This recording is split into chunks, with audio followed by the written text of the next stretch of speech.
বক্তব্য রাখেন। ইয়া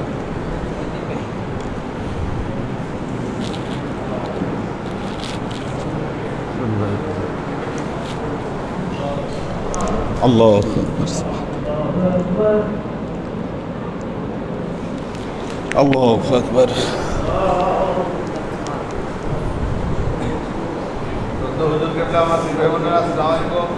আমরা আল্লাহর কাছে শুকরিয়া আদায় করি, আমাদের খাস ওলি আল্লাহ হাবিব মুর্শিদের সোহবতে আল্লাহ আমাদেরকে ক্লাস করার তৌফিক এনায়েত করেছেন। আল্লাহর তরফ থেকে এটা একটা তরফ বড় নিয়ামত।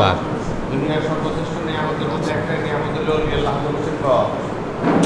এটা থেকে জানি কোরআন শরীফে আল্লাহ বলেছেন মুসলিম ইয়াউমা নাযুরু বিঈমানিহি ইমামিহি, ইমামের সাথে আমাদেরকে ডাকবেন কিয়ামতের মাঠে। আমাকে আল্লাহ একলা ডাকবেন। একলা আমল করা, একলা আমার অনেক মাথায় টুপি ভরা আমল থাকা, এর কোনো বেনিফিট নাই। কারণ সার্টিফাই করার লোক যদি না থাকে দুনিয়াতে, কেউ সার্টিফাই করছে আমার আমলটাকে, কেউ আমার এভাবে আমল করেন, এভাবে নামাজ পড়েন, সকালে নামাজ পড়ে কোরআন তেলাওয়াত করে বাসা থেকে বাইরে হবেন, রাতে শোয়ার আগে কোরআন শরীফ করে ঘুমাবেন। এভাবে করে আমাকে ইনস্ট্রাকশন দিয়া সেই ইনস্ট্রাকশন অনুযায়ী জীবনকে পরিচালিত করার যে আমলের অবস্থা, সেটা নিয়ে যদি আল্লাহর কাছে হাজির হতে পারি তাহলে এটার মূল্যায়ন আছে। দুনিয়ার প্রত্যেকটা ক্ষেত্রেই মূল্যায়ন লাগে।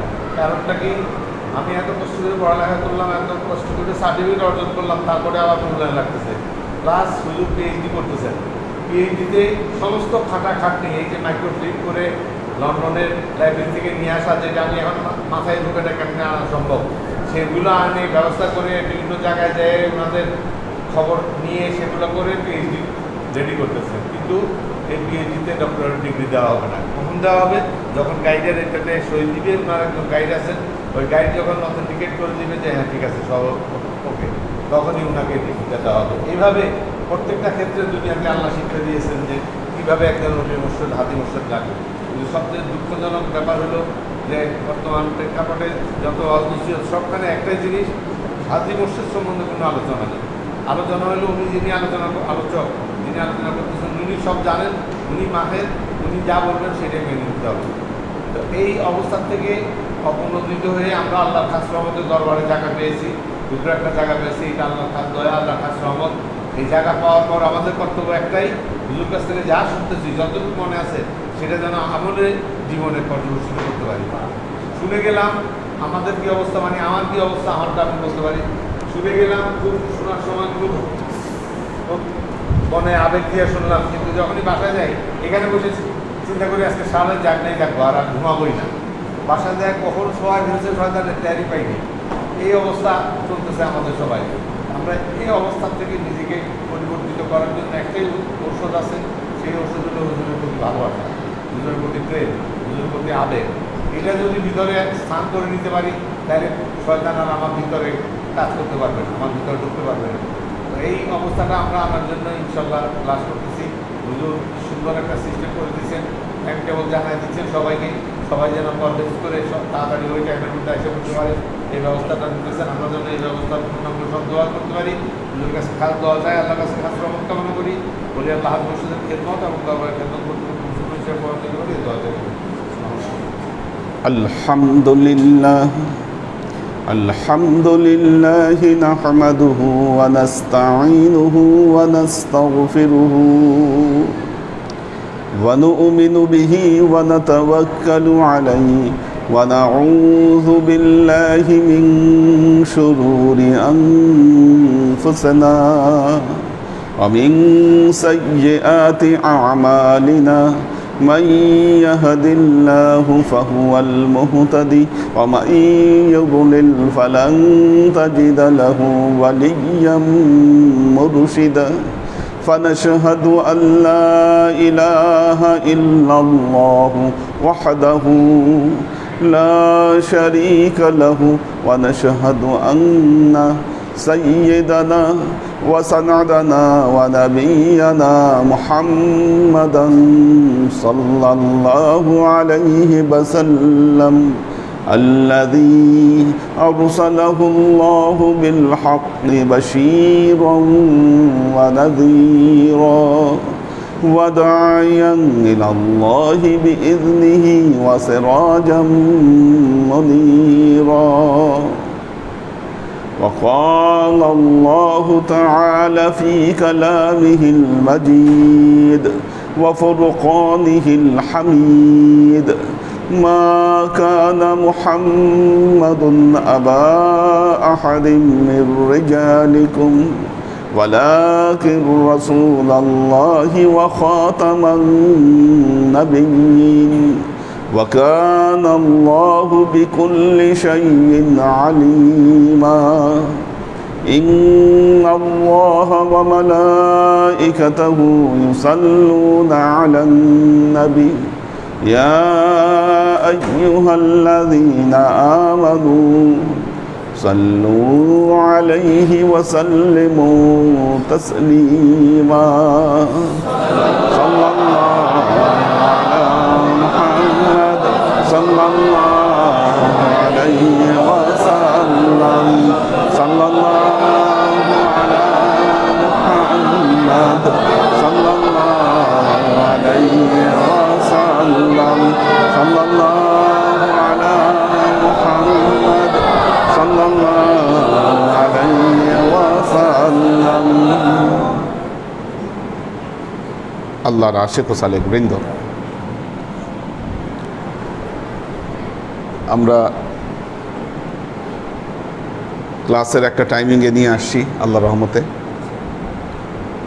এবং এটার পজিটিভ ফলাফল আমরা দেখতে পাচ্ছি। আমাদের জীবন জগতে একটা পরিবর্তন দেখতে পাচ্ছেন কিনা? একটা মেহমান আসার কথা আসছে। হ্যালো, ওয়ালাইকুম আসসালাম। হ্যাঁ, কোথায়? ওই যে লিফটের 3-এ চলে যাও।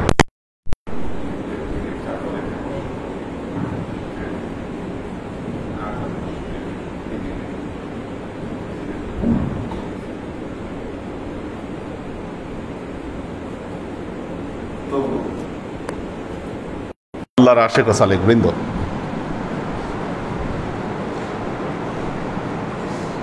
আমাদের জীবন জগতের মধ্যে একটা পরিবর্তন আসছে। আপনারা দেখেছেন আগের সময়, আগের সামাজিক ব্যবস্থা, সেখান থেকে আমরা বের হয়ে নতুন একটা কিছুর মধ্যে আমরা প্রবেশ করছি। সামনে কঠিন চ্যালেঞ্জ আমাদের জন্য অপেক্ষা করছে। বিশেষ করে আমরা যারা ইসলাম নিয়ে ভাবি, দিন নিয়ে ভাবি, আমাদের জন্য একটা চ্যালেঞ্জ অপেক্ষা করছে সামনে। পরিবর্তনটা কি? একসময় বাংলাদেশ দারিদ্র্য সীমার নিচে ছিল বাংলাদেশের মানুষ। সেখান থেকে কিন্তু মানুষের অর্থনৈতিক অবস্থার উন্নয়ন ঘটেছে সামগ্রিকভাবে আপনি চিন্তা করলে, অর্থাৎ নিম্ন মধ্যম আয়ের দেশ হয়ে গেছে। এটা 2015তেই নিম্ন মধ্যম আয়ের দেশের বলয়ে প্রবেশ করেছে বাংলাদেশ। টার্গেট হচ্ছে 2026 সালের মধ্যে উন্নয়নশীল দেশে পরিণত হবে বা কনভার্ট হবে বাংলাদেশ।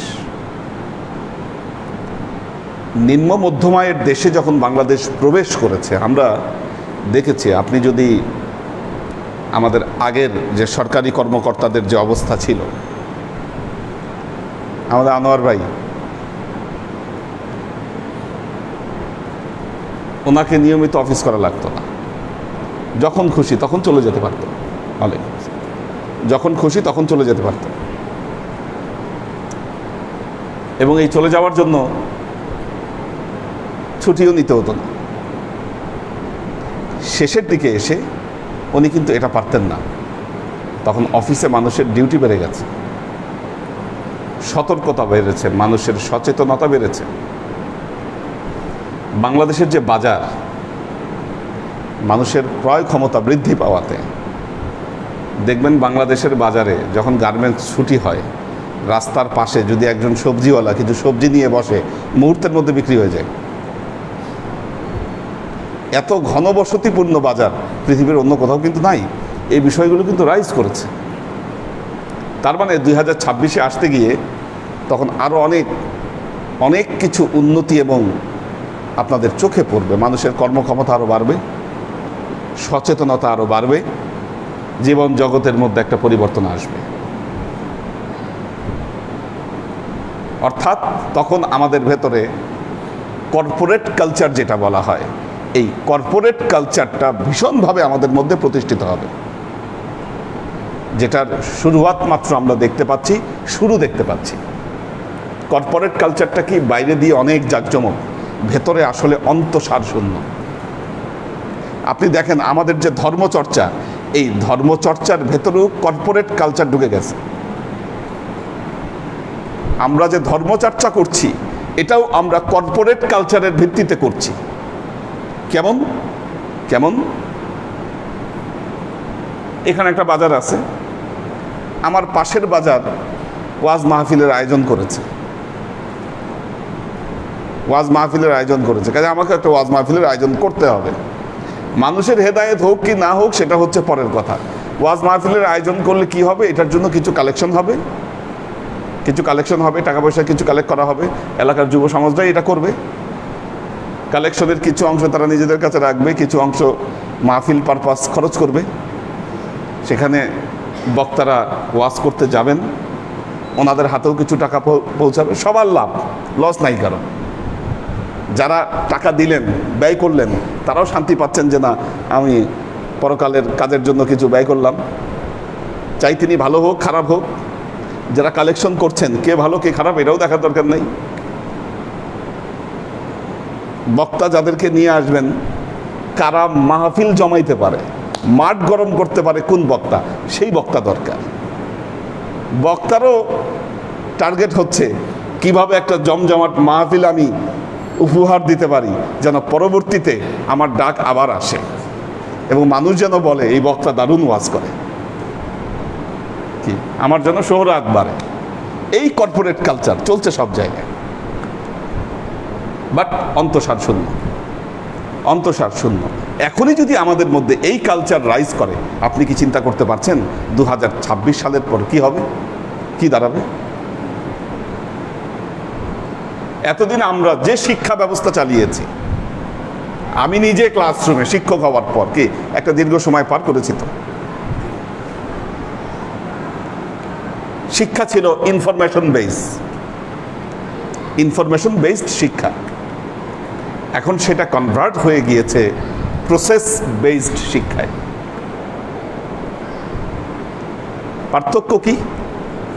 ইনফরমেশন বেসড যে শিক্ষা, সেখানে ছাত্রদের প্রশ্ন হচ্ছে হোয়াট, কি এই জিনিসটা কি, আপনি মোবাইল কি, এটা ক্লাসে এটার একটা ইনফরমেশন আপনি ডেলিভার করবেন।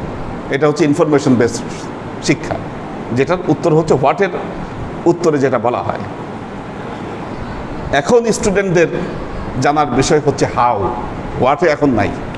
তার মানে আমাকে কিভাবে এটাকে প্রসেস করতে হবে এই শিক্ষা দিতে হবে। এই জন্য দেখেন আমাদের প্রাথমিক বা মাধ্যমিক লেভেলেও এখন সৃজনশীল শিক্ষা ব্যবস্থা প্রচলিত হয়েছে। সৃজনশীল মানে একটা স্টুডেন্টকে একটা টপিক দিলে তারা আসলে কিভাবে এটাকে ম্যানেজ করতে পারে, এই শিক্ষা তাদেরকে শিখতে হচ্ছে। এটা গ্লোবাল চেঞ্জ, গ্লোবাল চাহিদা। তাহলে আমরা যারা ইসলাম নিয়ে কাজ করছি, কি উদ্দেশ্য আমাদের? নবীর দিনকে আমরা প্রতিষ্ঠা করব। আপনার টার্গেট রাখতে হবে আপনি কোথায় প্রতিষ্ঠা করতে যাচ্ছেন নবীর দিনকে। যেই সমাজে এই কর্পোরেট কালচার রাইজ করেছে, যেই সমাজের মানুষ কর্পোরেট কালচারের মধ্যে বাড়বে, আবার এই নিম্ন মধ্য আয়ের অর্থনৈতিক অবস্থা থেকে তারা উন্নয়নশীল অবস্থায় তারা কনভার্ট হবে, চাকরি বাকরি বাড়বে, বেকার থাকবে না ছেলেবেলে, চাকরিতে ঢুকবে, তারা ইনকাম করবে। আর যখন ইনকাম করবে, এটা পৃথিবীর ইতিহাস বলে, অর্থনৈতিক অবস্থা যখন ভালো হয় আল্লাহ খোদা ভুলে যায় মানুষ। খুব স্বাভাবিক এটা। আল্লাহকে তখনই মনে রাখে, তখনই ধর্মভীরুতা নিজেদের মধ্যে বৃদ্ধি পায়, যখন দেখে যে না, আমার দুনিয়াবি হালচাল ভালো চলছে না, কষ্টে চলছি, তখন সে আল্লাহকে বেশি বেশি মনে করে। কাজেই মনে রাখবেন, আমরা যারা ইসলামের প্রচার এবং প্রসার করতে চাচ্ছি, আমরাও যদি আমাদের প্রসেসকে যদি আমরা চেঞ্জ করতে না পারি, আমরা কিন্তু ইসলামের যে কাজ, এই কাজকে আমরা আঞ্জাম বা সম্পাদন করতে পারবো না। পুরো সিস্টেমের মধ্যে পরিবর্তন আনতে হবে, এবং এর জন্য আপনারা যারা তরিকা প্র্যাকটিস করছেন, আপনাদেরকেও রেডি হতে হবে, আপনাদেরও কোয়ালিটি অ্যাসুরেন্স করতে হবে, আপনাদেরও একটা ন্যূনতম কোয়ালিটি থাকতে হবে। যে মানুষটা বয়াত পড়ছে, ধরেন একজন বয়াত পড়ছে, আমাদের বয়াতের কালচার এরকমভাবে গড়ে উঠেছে, নিয়ে আসছেন হুজুর, আচ্ছা বয়াত পড়াই দেন, পড়াই দিছি বয়াত। কিন্তু যিনি বয়াত পড়লেন, তাকে কাউন্সিলিং করা, তাকে তরিকার বিষয়গুলো যে শিক্ষা দেওয়া, এগুলার কোনো প্রসেস আমরা গড়ে তুলতে পারিনি। নর্মাল ক্লাস করছে, এই ক্লাসে তো আপার লেভেল থেকে লোয়ার লেভেল পর্যন্ত সবার জন্য সমান ক্লাস ডেলিভার করা হচ্ছে। যদিও আমরা প্রসেস বেজের অনেক কিছু ঢুকেছি ক্লাসে, প্রসেস বেসড ক্লাসের অনেক কিছু ঢুকেছি আমরা। এখন কিন্তু শুধু হোয়াট এই বিষয় না, শুধু ইনফরমেশন সাপ্লাই দেওয়া তা না, আপনাদেরকে অনেক কিছু হাতে কলমে শেখানো হচ্ছে। মোরাকাবা, কিভাবে মোরাকাবা করতে হবে শেখানো হচ্ছে আপনাদেরকে। এটার জন্য কি কি সিস্টেম রক্ষা করতে হবে শেখানো হচ্ছে আপনাদেরকে। কাজে আপনাদেরও ওই জায়গাটা রেডি করতে হবে, রেডি হতে হবে। প্রথম যারা ঢুকছে, আমরা তাদেরকে কিভাবে ট্রিট করব, তাদের জন্য আলাদা ক্লাসের ব্যবস্থা করতে হবে, প্রাথমিক হাতে করে শিক্ষা দিতে হবে। আমি না পারলে আপনারা দিবেন। কি এখন আপনি যদি মনে করেন যে আমাকে সবসময় সব স্তরে সব জায়গায় পাবেন, বিষয়টা এমন না। ব্যস্ততা বাড়বে, বাড়লে সেখানে সময় দিতে হবে আমাকে। কেন? ইসলামের জন্য, ইসলামের জন্য। কাজেই আমাদের এখন বিভিন্ন জায়গায় শাখা হচ্ছে, শাখা প্রশাখা হচ্ছে। সব জায়গায় কি আমাদের দৌড়ানো সম্ভব? সম্ভব না। এই যে অনলাইনে আমরা ক্লাস শুরু করেছি, অনলাইনে ক্লাস শুরু করেছি, আমার মনে আছে বাসায় যখন প্রথম ইন্টারনেট লাইন নিলাম, আমাদেরই কোনো এক আত্মীয় বদনাম করেছিল, আব্বা থাকতে কোনো কিছু ছিল না এগুলা, এখন আমরা ইন্টারনেটের লাইন নিয়ে আসছি বাসায়। ওনারা যা খুশি করুক, ওইটা কিছু না, ওনারা যা খুশি করুক, আমরা বাসায় ইন্টারনেটের লাইন নিয়ে আসছি। বিরাট খারাপ কাজ করছি, একটা বিরাট খারাপ কাজ করেছি। কিন্তু আজকে আমরা অনলাইনে ক্লাস নেওয়াতে এখানে যত উপস্থিতি থাকে, দেখবেন ওখানে উপস্থিতি তার চেয়ে বেশি থাকে। আর বহু মানুষ দেখছে আজকে ক্লাস।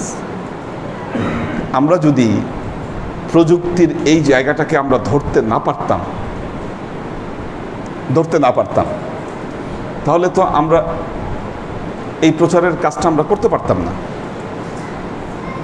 বাল্লিগু আন্নি ওয়ালাউ কানা আয়া, আল্লাহ নবীর কথা। একটা আয়াত হলো, আমার যদি একটা আয়াত হয়, মানুষের কাছে পৌঁছে দাও,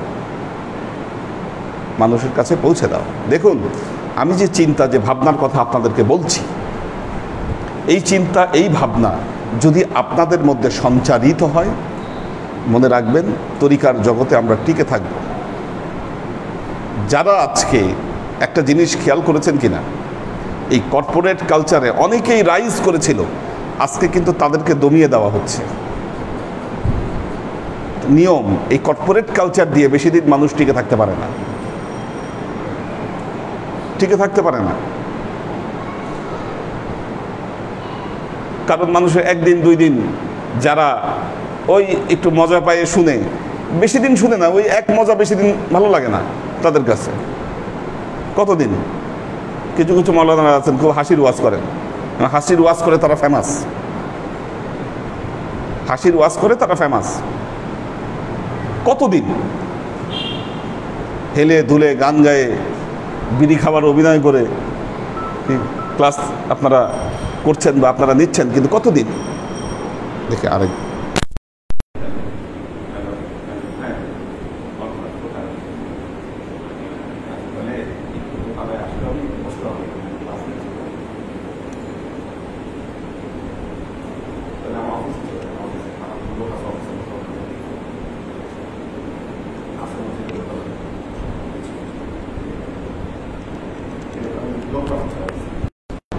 ঠিক আছে, বসে আসো। তো দেখুন, যে কথাটা বলছিলাম, কি বলছিলাম জানি, হ্যাঁ হ্যাঁ, এগুলো কেন? কারণ উদ্দেশ্যটা হচ্ছে ভিন্ন, এভাবে সাস্টেইন করা যায় না। ইসলামকে হাসি তামাশার পর্যায়ে নিয়ে গিয়ে আল্লাহ নবীর যে দিনের যে আদর্শ, তার যে মহৎ উদ্দেশ্য, এটাকে প্রতিষ্ঠা করা যাবে না। কাজেই আল্লাহর আশিক ও সালেক বৃন্দ ভাবতে হবে এখন থেকে। আমাদের ক্লাসের যে টাইমিং আমরা নিয়ে আসছি, শুধু টাইমিং না, সকল সেক্টরে সকল জায়গায় চেঞ্জ আনতে হবে, না আনলে হবে না। আমরা বলছি এখানে আমরা প্রজেক্টর লাগাবো, বড় স্ক্রিন লাগাবো, দরকার হলে টেলিভিশন স্ক্রিন লাগাবো এখানে, কারণ অনেক কিছু দেখানোর শোনানোর বিষয় আছে।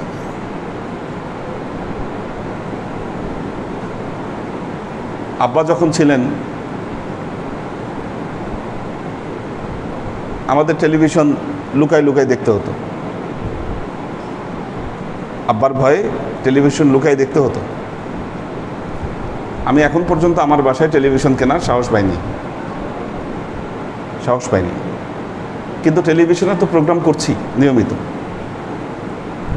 এখন এই মাধ্যমকে যদি ভয় পাইতাম, যদি পিছিয়ে থাকতাম যে না আরে বাবা করা যাবে না, কালকে একটা প্রোগ্রাম আছে, সেমিনার শেষ করে আমি চলে যাবো বিটিভিতে প্রোগ্রাম করার জন্য, এখান থেকে যদি পিছিয়ে থাকতাম, এই একটা মাধ্যম তো চলে যেত, হাতছাড়া হয়ে যেত। কাজেই আল্লাহর আশেক ও সালেক বৃন্দ ইসলাম নিয়ে চিন্তা করা এবং এটার যোগ্যতম কাজ আঞ্জাম দেওয়া, এটা আমাদের জন্য এত সহজ বিষয় নয়। আল্লাহর আশেক ও সালেক বৃন্দ, আমরা এই জন্য অনেক কিছুর মধ্যে আমাদের পরিবর্তন সামনে আনতে হবে। আপনারা যারা তরিকার সালেক,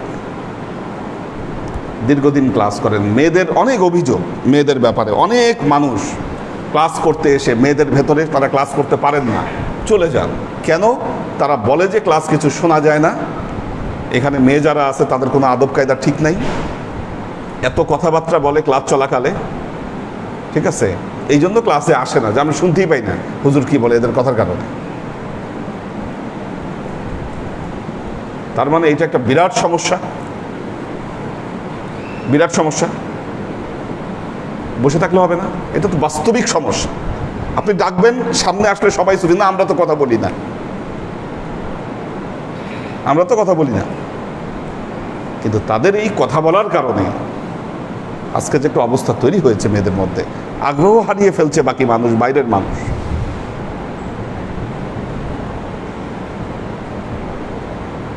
এখান থেকে, এগুলো জায়গা থেকে আমাদেরকে উত্তরণ ঘটাতে হবে। আল্লাহর আমাদের পরিবেশগত একটা পরিবর্তন আমরা নিয়ে আসতে পেরেছি। ছেলেদের সামনে থাকি বলে ছেলেরা চুপচাপ থাকে। হ্যাঁ,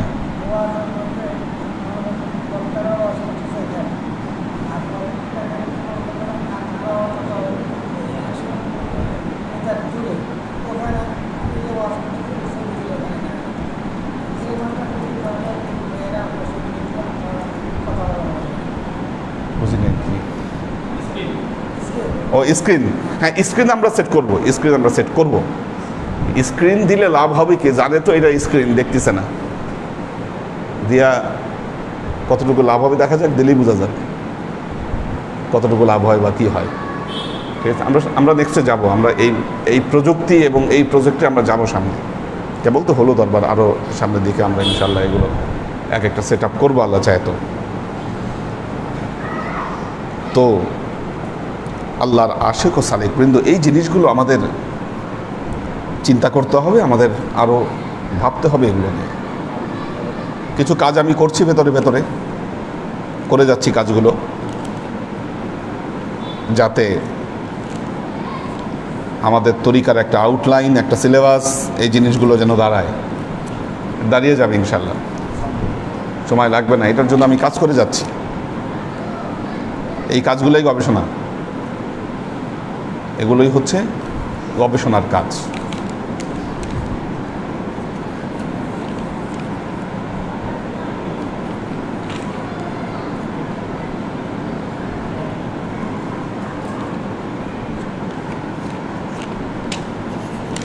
তো আমরা সূরা আহজাব বলেছি রবিউল আউয়াল মাস, আমরা এটাই পড়ব, তারপর আমরা চেঞ্জ হব।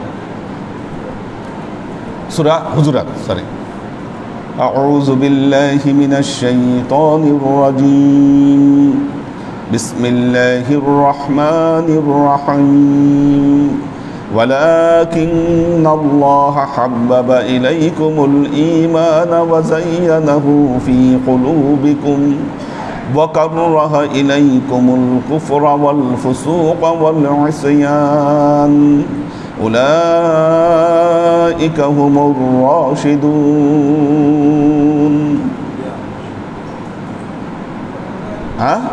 সূরা আহজাবের 7 নম্বর আয়াত, 7 নম্বর আয়াত। তিনটা জিনিস আল্লাহ পছন্দ করেছেন, কাররাহা ইলাইকুমুল কুফরা ওয়াল ফুসুক ওয়াল ইসয়ান। হযরত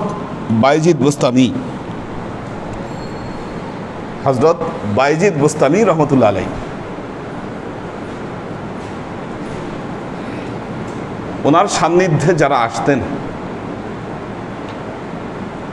কাফের মুশরিক, ওনার সান্নিধ্যে আসলে চেঞ্জ হয়ে যেত,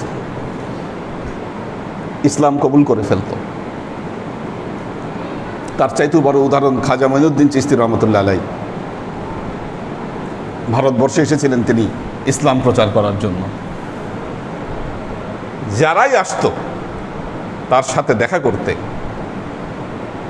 ভেতরে কি এক পরিবর্তন হয়ে যেত, ইসলাম কবুল করে ফেলত, ইসলাম কবুল করে ফেলত। এই বাইজিদ বোস্তামিকেই প্রশ্ন করা হয়েছিল, হুজুর আপনার কাছে এসে এখানে এত মানুষ ইসলাম কবুল করছে, আপনাকে দেখা মাত্র তারা ইসলাম কবুল করছে, আল্লাহর নবীকে তো অনেক কাফের মুশরিক দেখেছিল, তারা কেন ইসলাম কবুল করলো না? মক্কায় তার লোকজন ছিল, তারা কেন ইসলাম কবুল করলো না? মক্কায় তো আল্লাহ নবী ওই সফলতা পেলেন না, মক্কা থেকে হিজরত করতে হলো আল্লাহ নবী। কিন্তু মক্কার যে কাফের মুশরিকরা আল্লাহর নবীকে দেখলো, তারা কেন ঈমান পেল না? আপনাকে দেখে তো অনেক মানুষ ঈমান নিয়ে আসতেছে, জবাব কি এটা? হযরত বাইজিদ বুস্তামি রহমতুল্লাহ আলাইহি তিনি জবাব দিলেন, দেখো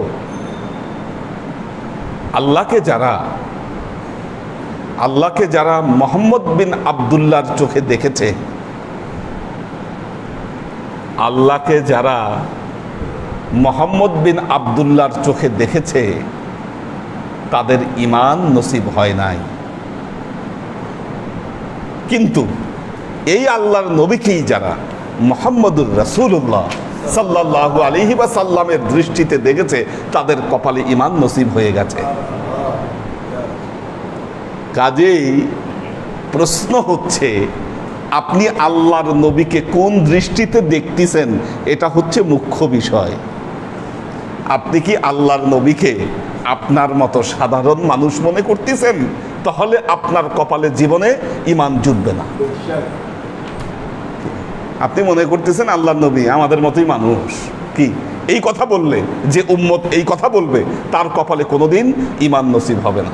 কিন্তু আপনি যদি আল্লাহর নবীকে আপনি যদি নুরানি চোখে দেখেন, আল্লাহর নবীকে যদি আপনি নুরানি চোখে দেখেন, তার বিশাল ব্যক্তিত্বের চোখে আপনি যদি মুহাম্মদ মুস্তাফা সাল্লাল্লাহু আলাইহি ওয়াসাল্লামকে দেখেন, তাহলে একমাত্র এভাবেই আপনার কপালে ঈমান নসিব হওয়া সম্ভব।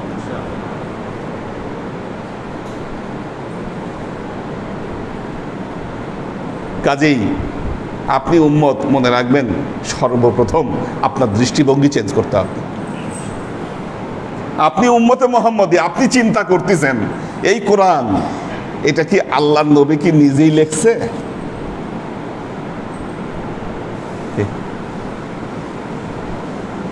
আপনি চিন্তা করতেছেন কোরআন, আমাদের বিশ্বাস কি কোরআন আল্লাহর তরফ থেকে জিব্রাইলের মাধ্যমে আমাদের নবী মুহাম্মদ মুস্তাফা সাল্লাল্লাহু আলাইহি ওয়াসাল্লামের উপরে নাজিল হয়েছে।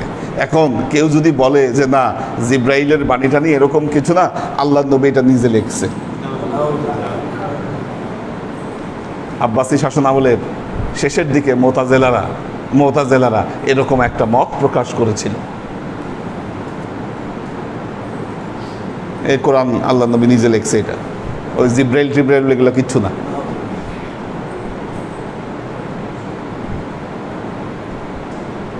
আল্লাহ মাফ করুন।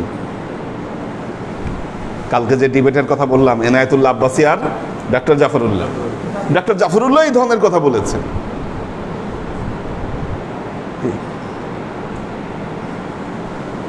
যে মুমিন, যে মুসলমান, তার ভেতরে সে এ বিশ্বাস রাখে যে এই কিতাব আসলে এই মুসলমানদের নিজের বানানো লেখা, এটা আল্লাহর নবীর নিজের বানানো লেখা, তার নসিবে কোনোদিন ঈমান জুটবে না, সে আগেই কাফের হয়ে গেছে।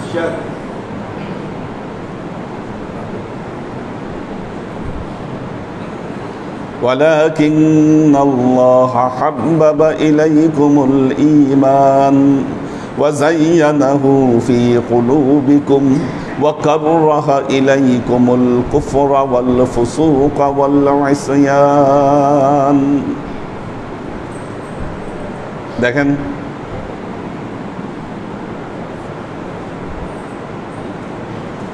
মা আয়েশা সিদ্দিকা রাদিয়াল্লাহু তাআলা আনহার বর্ণিত হাদিস, মা আয়েশা সিদ্দিকা রাদিয়াল্লাহু তাআলা আনহার বর্ণিত হাদিস, তিনি বলছেন কুনতু আখিতু ফিস সাহর, একদিন সন্ধ্যাবেলায়, রাত্রিবেলায় আমি কাঁথা সেলাই করছিলাম,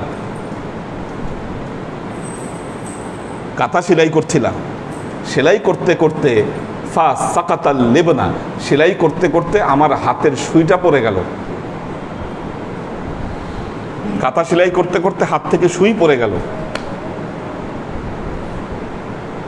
এবং আমি সেই সুই খুঁজতেছি, মাটিতে পড়ে গেছে, সুই খুঁজতেছি, আমি খুঁজে পাচ্ছি না। ফাদাখালা আলাইয়া রাসূলুল্লাহ সাল্লাল্লাহু আলাইহি ওয়াসাল্লাম, এমন সময় আল্লাহর নবী আমার ঘরে প্রবেশ করলেন। আল্লাহর নবীর দেহে থাকা যে নূর, ওই নূরে আমার ঘরের যে মেঝে আলোকিত হয়ে গেল, আর আমি সেই আলোতে সুইটা খুঁজে আমি বের করে নিয়ে আসলাম।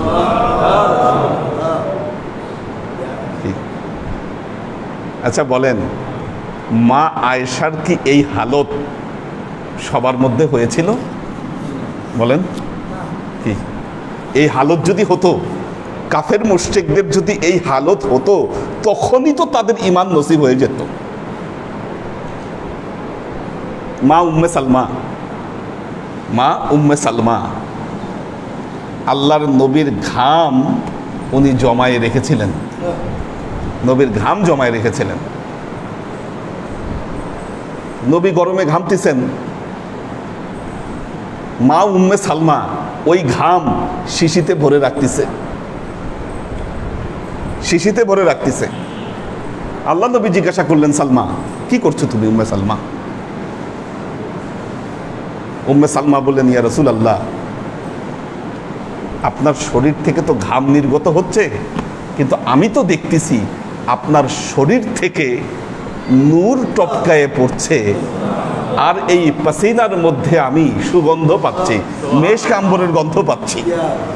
এই জিনিস আমি সংগ্রহ করে রাখবো না, কি সংগ্রহ করে রাখবো? আমার কাছে তো অবাক লাগতেছে, এটা কি ঘটতেছে? নূর বের হচ্ছে আপনার শরীর দিয়ে, আর সেটার মধ্যে খুশবু। এই জন্য আমি এটা জমিয়ে রাখতেছি যে আমি কি দেখলাম এই জিনিস।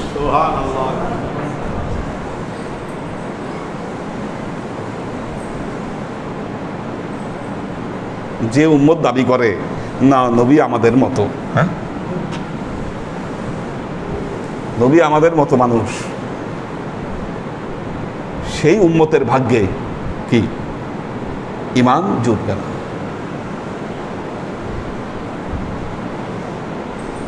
আল্লাহর আশেক ও সালেক বৃন্দ ঠিক তেমনি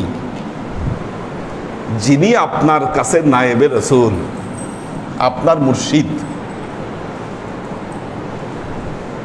এখন আপনি যদি চিন্তা করেন হ্যাঁ উনি তো আমার মুর্শিদ, ছোটবেলায় তো আমি ওনারে দেখছি কত খেলা করছে, দুষ্টামি করছে, কত কিছু করছে। এই দৃষ্টিতে যদি আপনি আপনার মুর্শিদকে দেখেন, কি আপনার ভাগ্যে আপনার হেদায়েত জুটবে না। তখনই আপনার কলবে হেদায়েতের রোশনি আসবে, তখনই আপনার কলবে হেদায়েতের রোশনি ঢুকবে। ইলমে মারিফাতের আলো আপনার কলবে প্রজ্বলিত হবে সেই সময়ে যখন আপনি আপনার মুর্শিদকে নায়েবে রাসূল হিসাবে আপনি তাকে গণ্য করবেন এবং তার হাতে আপনি হাত রাখবেন। নাই? আচ্ছা, তো আল্লাহর আশিক ও সালেক বৃন্দ এখানে বোঝার বিষয় আছে।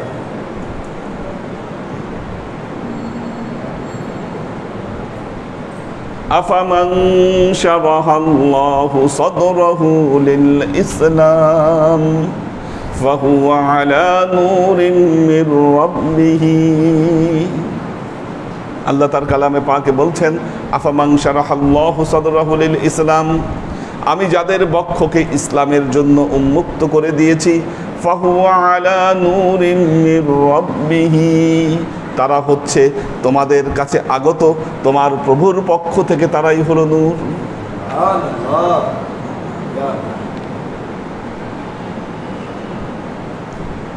আল্লাহর আশিক ও সালেক বৃন্দ, তরিকা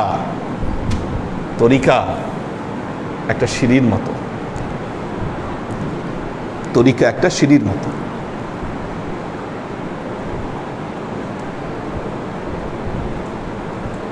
কাল কিয়ামতের ময়দানে যদি আমাদের মুক্তি পেতে হয়, মুক্তির সার্টিফিকেট, ফাইনাল সার্টিফিকেট একজনই দিতে পারেন উম্মতে মুহাম্মদের, তিনি মুহাম্মদ মুস্তাফা সাল্লাল্লাহু আলাইহি ওয়াসাল্লাম। ওনার সার্টিফিকেট ছাড়া, ওনার সাইন ছাড়া মুক্তি বা বাঁচার কোনো উপায় উম্মতে মুহাম্মদের নাই। হাদিস, সহিহ হাদিস, কাল কিয়ামতের ময়দানে একদল উম্মত আল্লাহ নবীকে দেখবে, দেখে আল্লাহ নবীর দিকে দৌড় দিবে। নবীও তাদেরকে দেখে বলবে উম্মতি উম্মতি, আরে আমার তো উম্মত। সুম্মা ইউহালু বাইনি ওয়া বাইনাহুম, কিন্তু আস্তে আস্তেই তাদের ভেতরে আর আল্লাহ নবীর মধ্যে পর্দা পড়ে যাবে। মক্কায় দেখেন না, পর্দা দিয়ে আটকে দেয়, খালাস, কি খালাস বলে, আর পর্দা লাগাই দেয়। পর্দা লাগাই দিলে আর যাইতে পারবেন না, শেষ। আপনার সামনের মানুষটা ঢুকে গেছে, আপনি আর ঢুকতে পারতেছেন না, হয় কি না? কি এটাই হলো সুম্মা ইউহালু বাইনি ওয়া বাইনাহুম, এইভাবে আমার আর তাদের মধ্যে পর্দা পড়ে যাবে। আল্লাহ নবী বলছেন, আল্লাহ নবী বলবেন কি হলো, কেন পর্দা পড়লো?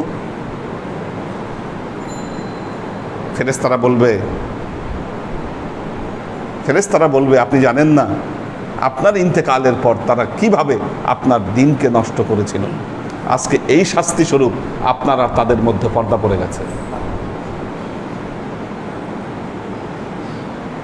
গেছে। নবীর সার্টিফিকেট ছাড়া নবীর সার্টিফিকেট ছাড়া আপনার বাঁচার কোনো উপায় নাই।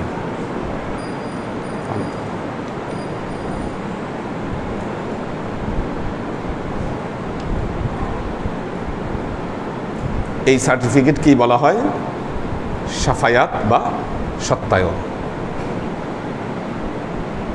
সত্যায়ন।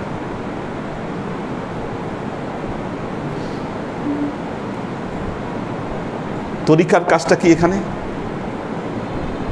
তরিকার চেনটা কি? দেখুন,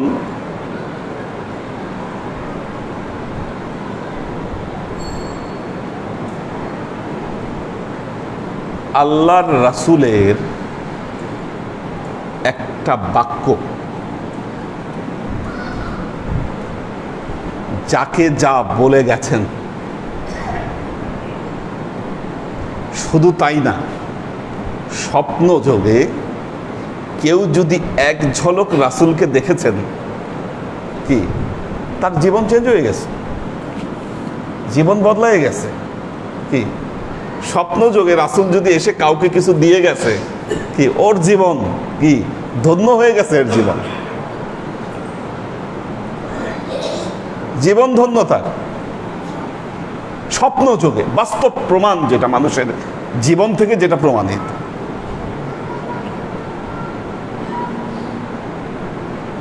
আল্লাহর নবীর যে ইলমে মারেফতের জ্ঞান পুরোটাই দিয়ে গেছিলেন মাওলা আলীকে।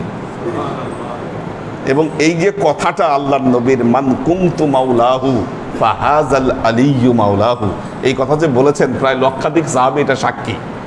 এখন অনেকে অনেক কথা, দেখেন একটা কথার গুরুত্ব কমায় দেওয়ার জন্য যে কাজটা বলে না এই প্রেক্ষাপটে বলছে, ওই প্রেক্ষাপটে বলছে, কথাকে ভিন্ন খাতে প্রবাহিত করার জন্য। শানে নজুল নিয়ে টানাটানি, শানে নজুল নিয়ে টানাটানি করো, নবীর জবান দিয়ে তো এই কথা বের হয়েছে। নবীর জবান দিয়ে যে কথা বের হয়েছে সেই কথার ওজন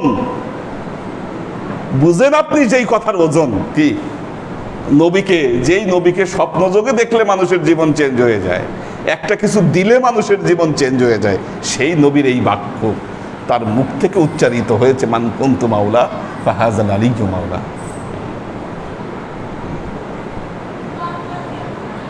কত বড় এজাজত এটা তার জন্য। এজাজত, এই এজাজত আহলে বেইতের ধারায়, কি আহলে বেইতের ধারায় নিচের দিকে আসছে, এজাজত দিয়েছে একজন আরেকজনকে, একজন আরেকজনকে এজাজত দিয়েছে। আমাদের সাজানামাটা খেয়াল করে দেখেন,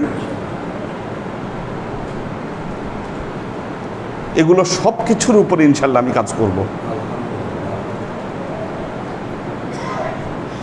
আমাদের ইতিহাস, পরিবেশ, পরিস্থিতি, এই জন্য আমরা যে প্রকাশনায় যাব, আমাদের প্রকাশনা উইংটা একটা খুব গুরুত্বপূর্ণ উইং থাকবে। প্রকাশনা উইংয়ের জন্য আলাদা একটা খুলতে হবে, ব্যাংক অ্যাকাউন্ট থাকবে তাদের, শুধুমাত্র প্রকাশনার জন্য আমাদের আলাদা অ্যাকাউন্ট থাকতে হবে। এটা খুব গুরুত্বপূর্ণ কাজ আমাদের জন্য। আব্বা চলে গেছেন, নিজে কিছু লিখে যাননি, কিন্তু আব্বার যে লেখাগুলো আমি পাচ্ছি, ওগুলো যদি ছাপানো যায় মারাত্মক কাজ হবে। এটা এটা একটা ভয়াবহ কাজ হবে। পুরো শতাব্দীর কাছে আমরা একটা কিছু দিয়ে যেতে পারবো, যতটুকু সংগ্রহে আছে। এটাকে বিরাট একটা লাইনে নিয়ে আসা সম্ভব। আমি স্টাডি করেছি কিছুটা, কিছু দূর। আমাদের টপিক, শিরোনাম ঠিক করে ছাপায় ফেলতে হবে খণ্ড খণ্ডভাবে। এটা বিরাট একটা অ্যাসেট থাকবে এটা। আর তরিকার যে বিভিন্ন সাইটগুলা যা মানুষের প্রয়োজন, সেটা নিয়ে আমি কাজ করছি। হয়তো একটু সময় লাগবে সেটা প্রেজেন্ট হতে।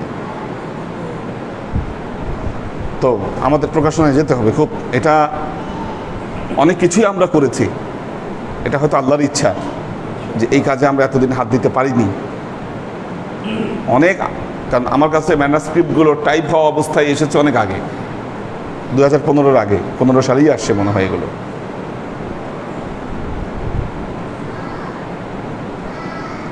তো এখন মোটামুটি একটা পর্যায়ে বা লাইনে দাঁড়াচ্ছে, এগুলো বিরাট অ্যাসেট হবে।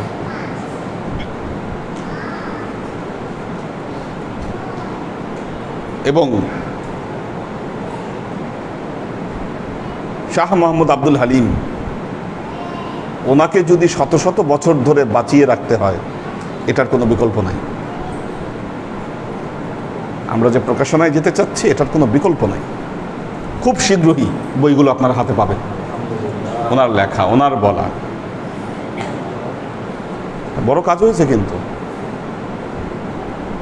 আমি যে বক্তব্যগুলো দিচ্ছি, এগুলো কিন্তু অটো সেভ থাকতেছে বিভিন্ন জায়গায়। হয়তো আমি কিছু লেখার সুযোগ পাবো, আমার পরবর্তীতে যদি এগুলো লেখা হয়, সেটাও কিন্তু অনেক বড় অ্যাসেট হবে।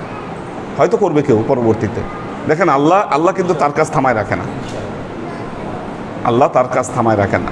আমরা যতটুকু পেয়েছি, ততটুকুর ভেতরে বিরাট কিছু করা সম্ভব, বিরাট কিছু করা সম্ভব। ওনার উপর পিএইচডি হওয়া সম্ভব। মানে এটার যে গুরুত্বটা, যে কত বড় গুরুত্ব, এটা তো আমি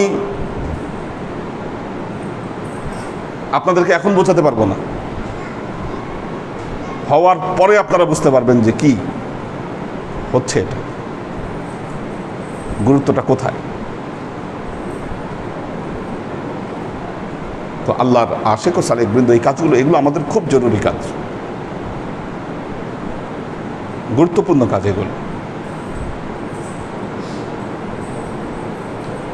তো যে কথা বলছিলাম, সাজরানামা, আল্লাহ নবী এজাজত দিয়েছেন হযরত আলীকে।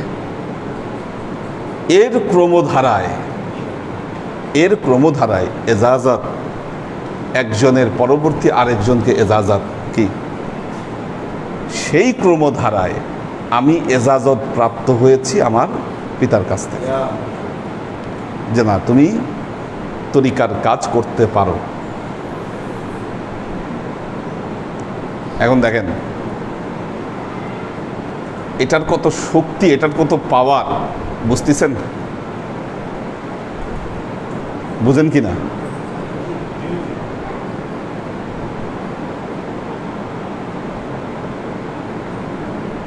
আমার চেয়ে বহুত ভালো ভালো ছাত্ররা ছিল আমার সাথে,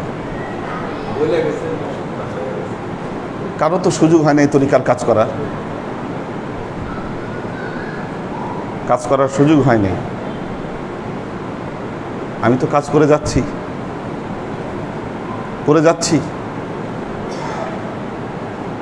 আলো তো নিভে নাই এখন পর্যন্ত। আজকে কত বছর হলো?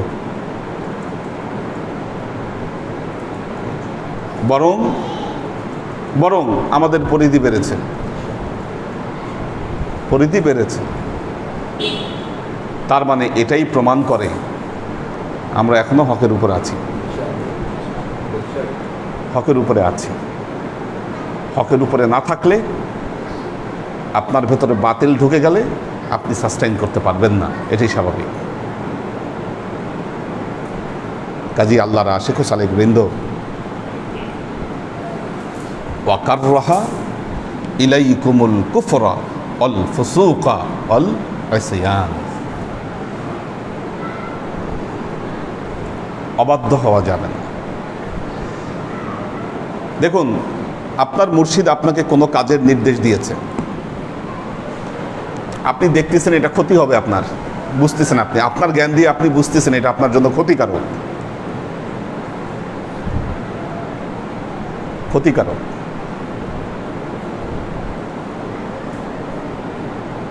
একটা জিনিস মনে রাখবেন, সেটা আপনার জীবনে সাময়িক ক্ষতি যদি আপনি মনেও করেন, এটা আপনার জীবনে অনেক উপকার, অনেক বরকত আপনার জীবনে ভরিয়ে দিবে। আমি বিশ্ববিদ্যালয়ে ভর্তি হব, আব্বা বললেন আরবি, ইসলামী স্টাডিজ, উর্দু, ফার্সি, এই সাবজেক্টের বাইরে কোনো সাবজেক্টে ভর্তি হওয়া যাবে না। শুরুতেই ব্যারিয়ার দিয়ে দিছে। তারপর বললেন, তুমি বিশ্ববিদ্যালয়ে পড়ো কি না পড়ো এটা আমার দেখার বিষয় না, এটা আমার কোনো সাবজেক্টই না, তুমি আরবি লাইনের পড়া কন্টিনিউ করো। আর বিশ্ববিদ্যালয়ে পড়ার জন্য আরবি লাইনের পড়ার জন্য কোনো ক্ষতিগ্রস্ত না হয়। আর যদি ভর্তি হইতে চাও এই কয়টা সাবজেক্টের বাইরে ভর্তি হইতে পারবা না। আজকালকার ছেলেবেলে এগুলো বললে তো আগেই মন ভেঙে যেত এদের, আগেই মন ভেঙে যেত। তারপর যেহেতু আমি আরবি পড়েছি, ইসলামী স্টাডিজ পড়েছি, ফার্সি বিষয়টা আমি জানি না বা উর্দু আমি জানি না, আব্বা ফার্সির প্রতি তখন আমাকে উৎসাহিত করলেন। কোনোদিন তো ভাবি নাই যে এই ফার্সির বদৌলতে কি বিশ্ববিদ্যালয়ের শিক্ষক হতে পারবো, বলেন। তখন হয়তো আমার দৃষ্টিতে মনে হচ্ছিল যে না, আব্বা মনে হয় সঠিক ডিসিশন দিচ্ছে না, এটা ঠিক না, আরো ভালো সাবজেক্টে পড়া উচিত, আরো ভালো সাবজেক্টে পড়া উচিত। কিন্তু আল্লাহ এটাতেই আমাকে বরকত দিয়েছে। চিন্তা করতে পারেন,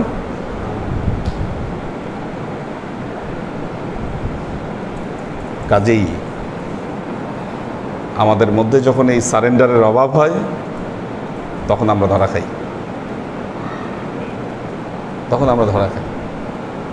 নাহলে আল্লাহ আপনাকে সেটার উপরই বরকত দান করবেন। কাজেই আল্লাহ তিনটা জিনিস অপছন্দ করেছেন, কুফর, অল ফুসুক, অল ইসয়ান, অপছন্দ করেছেন আল্লাহ। নবীর অবাধ্য যারা হয়েছে তারাই ক্ষতিগ্রস্ত হয়েছে। ওহুদের যুদ্ধে একবার ধরা খেয়ে সাহাবীদের শিক্ষা হয়ে গেছে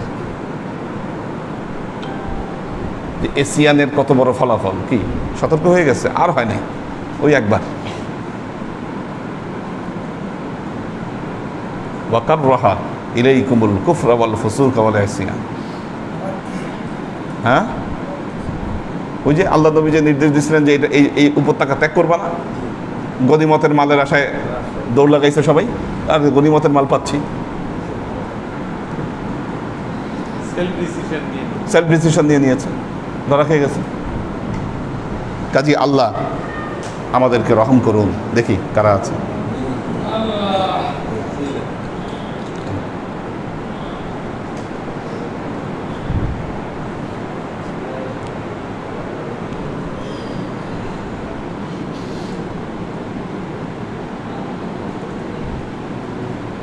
নাজিমুদ্দিন ভাইয়ের ফ্যামিলি আছেন, আশেক মাহমুদ, আব্দুস সাত্তার, মোহাম্মদ মিজান।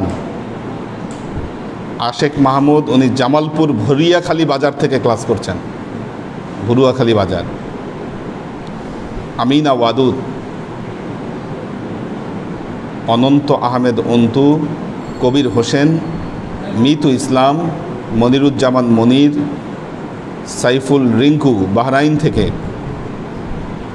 শহীদুল ইসলাম শহীদ, লুনা তাবাসসুম লুবনা, HK কনক, আবির আহমেদ কলকাতা থেকে, আমাদের আখতারুজ্জামান ভাই আছেন, এহসান সুলতানা, আব্দুর রাজ্জাক, আনোয়ারা শরীফ, হাসিব ভাই আছেন, মাহফুজুল হক উজ্জ্বল, মোহাম্মদ সিয়াম, ফসিউজ্জামান, শাফায়েতুল্লাহ রঞ্জন, মোহাম্মদ আখতার সুরাইয়া। আখতার সুরাইয়া হলো আমাদের আলী হোসেন ভাইয়ের মেয়ে।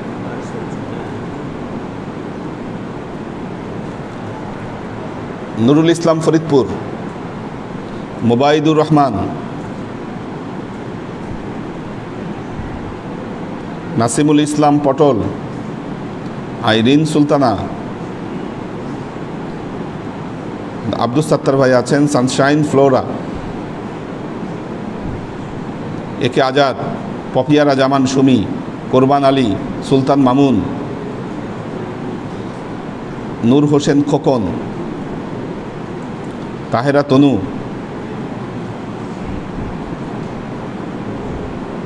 আরিফা শেখ,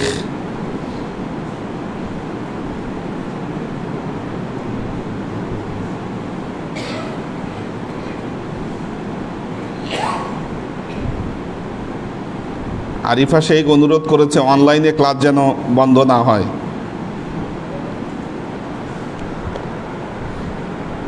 এলাকায় থেকে নিয়মিত অনলাইনে ক্লাস করা এটা ঠিক না, কারণ সোহবতের গুরুত্ব আমি বলেছি, গতকাল ক্লাসই ছিল এটার উপর। সোহবতের গুরুত্ব আছে, আসতে হবে, মিশতে হবে সবার সাথে, তাহলে ভেতরে একটা পরিবর্তন আসবে, না তো আসবে না পরিবর্তন, যা তাই থেকে যাবে। হ্যাঁ, অনলাইনে পরীক্ষার যে অবস্থা, অনলাইনে এবার মাস্টার্সের খাতা দেখতে গিয়ে 2টা খাতা ছেলেপেলে আপলোডই করে নাই ঠিক মতো, 1 পৃষ্ঠা আসছে মাত্র। আমি অফিসকে জানাইছি, এখন আবার এটার জন্য একাডেমিক কমিটির মিটিং দিতে হবে, দিয়ে ডিসিশন নিতে হবে, তখন কেউই খেয়াল করে নাই। হ্যাঁ, তো এই জন্য রেজাল্ট দেওয়া যাচ্ছে না। মোহাম্মদ কবির, নাদিয়া সুলতানা শিলা, ওমর শরীফ, ফাইম ফাইজুল্লাহ, আফ্রিদিতি অনু দোয়া চেয়েছে শিলা। একে আজাদ, হ্যাঁ আরিফা শেখ বলেছে আসবো ইনশাল্লাহ, আল্লাহ কবুল করুন। আল্লাহুম্মা, ও মিলাদ আছে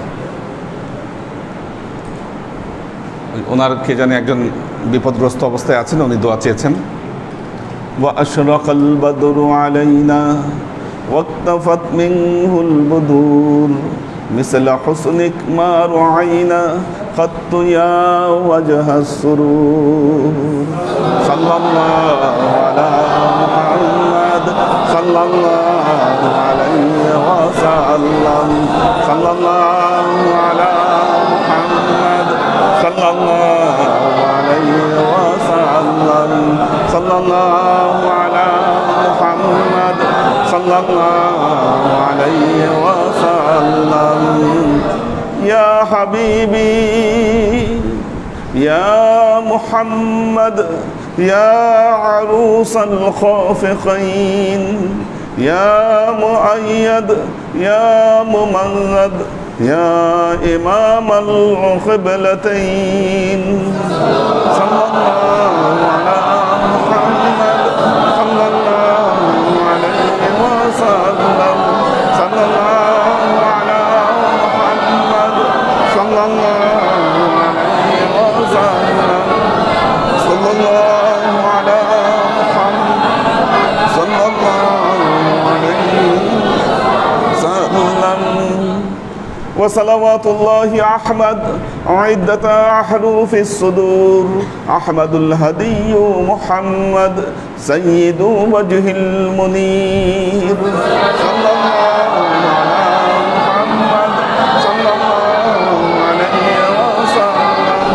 صلى الله على محمد صلى الله عليه وسلم. صلى الله على محمد صلى الله عليه وسلم. بلغ العلا بكماله كشف الدجى بجماله حسنت جميع خصاله. صلوا عليه وآله سلموا يا قوم بر. صلوا على صدر الأمين مصطفى ما جاء إلا رحمة للعالمين. اللهم آمين. اللهم صل على محمد وعلى آل محمد كما صليت على إبراهيم وعلى آل إبراهيم إنك حميد مجيد. اللهم بارك على محمد وعلى آل محمد كما باركت على إبراهيم وعلى آل إبراهيم إنك حميد مجيد. ربنا ظلمنا أنفسنا وإن لم تغفر لنا وترحمنا لنكونن من الخاسرين. ربنا آتنا في الدنيا حسنة وفي الآخرة حسنة وقنا عذاب النار. ربنا لا تزغ قلوبنا بعد إذ هديتنا وهب لنا من لدنك رحمة إنك أنت الوهاب. اللهم إنك عفو تحب العفو فاعف عني يا غفور الرحيم الودود.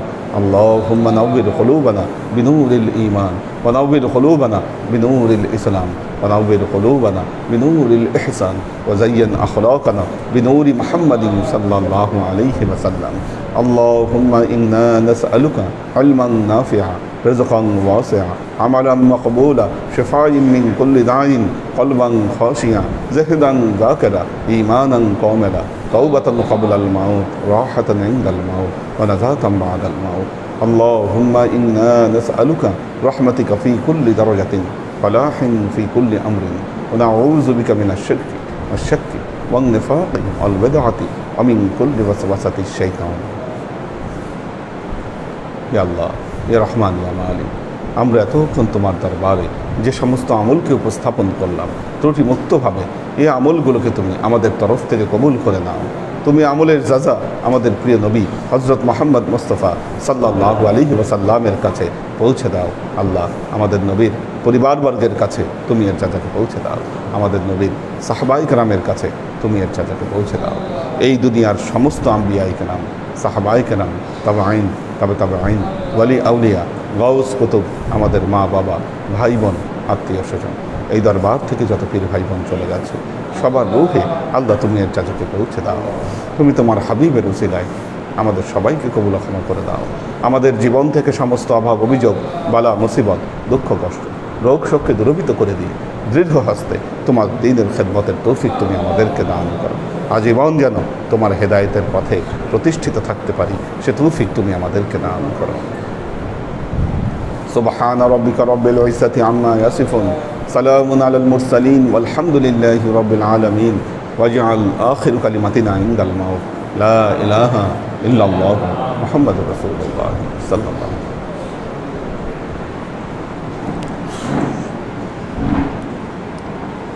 وسلم ফোন দিচ্ছে দেখি ওদেরকে কোথায় গেল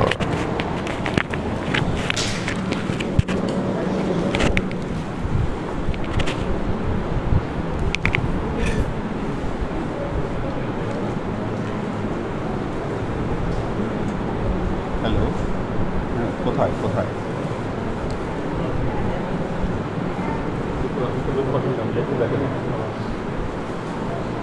আমি আবার পাঠাচ্ছি আমি এখন পাঠাচ্ছি বেশিক্ষণ না বেশিক্ষণ না শেষ ঠিক আছে শেষ হয়ে শেষ তিনজন থাকার কথা